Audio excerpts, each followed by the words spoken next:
En 1994, Paul Kagame et son groupe rebelle ont descendu l'avion dans lequel se trouvaient deux présidents africains, Juvenal Habyarimana du Rwanda et son homologue du Burundi, Cyprien Ntaryamira.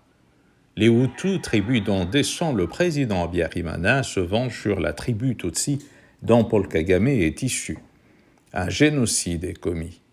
Pour sécuriser sa marche vers Kigali, Kagame élimine sur son parcours les Hutus et les Tutsis modérés. Le bilan s'alourdit. 800 000 morts.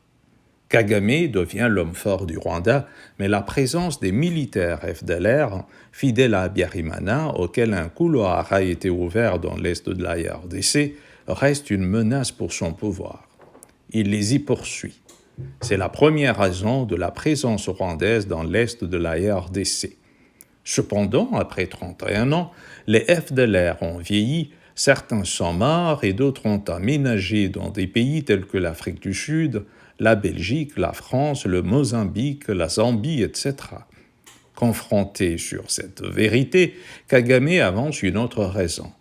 Il s'autoproclame défenseur et protecteur des Banyamulenge, les Tutsis congolais habitants du Kivu, qui seraient, selon lui, menacés dans des conflits ethniques. Cette thèse non plus ne tient debout car la tribu qu'il dit menacée est bien intégrée et même bien présente dans les institutions de la République.